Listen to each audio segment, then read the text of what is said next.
এক শান্ত সবুজ বনের গল্প বলি আজ, যেখানে এক দুষ্টু কাঠবিড়ালি আর এক বুদ্ধিমান ভাল্লুকের মধ্যে ঘটে গেল এক মজার কাণ্ড।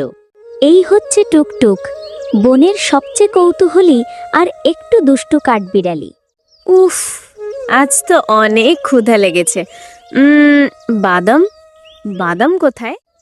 টুকটুক খবর পেয়েছে মধুমামা শীতের জন্য অনেক বাদাম জমিয়ে রেখেছে।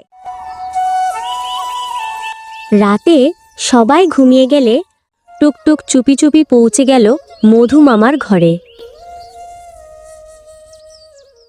মধুমামা সেই সময় খুব আরাম করে ঘুমিয়ে আছে, পাশে বাদাম রাখা আছে, আর টুকটুক আস্তে আস্তে মধুমামার ঘরে ঢুকে পড়ল।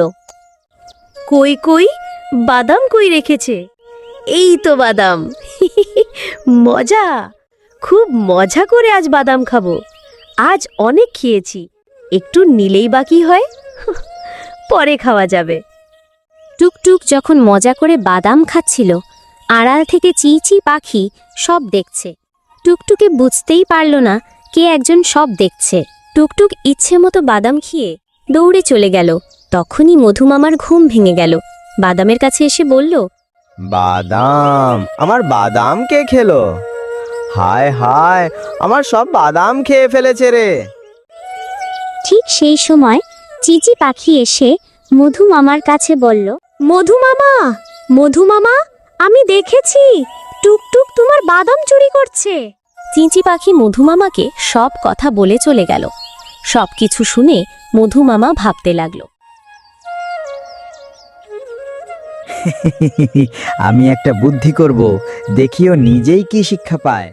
পরের দিন সকালে আবার টুকটুক ভাবছে, আজকে অনেক খিদে পেয়েছে, আবার মধুমামার ঘরে যাব, বাদামগুলো খেতে অনেক মজা লাগছে। এই বলে টুকটুক আস্তে আস্তে চুপি চুপি আবার মধুমামার ঘরে গেল বাদাম খেতে। মধুমামা এবার বাদামের সঙ্গে মিশিয়ে দিলেন লাল মরিচের গুঁড়া। আজ আবার কিছু বাদাম নেই। আহা, এই বাদামগুলো তো চেহারায় একেবারে ট্যাকা লাগছে। টুকটুক বাদাম দেখে তাড়াতাড়ি করে খেতে শুরু করলো। বাদাম খাওয়ার সাথে সাথে টুকটুক লাফাতে শুরু করলো। মুখে আগুন আগুন, হাঁচি হাঁচি, হ্যাচু হ্যাচু।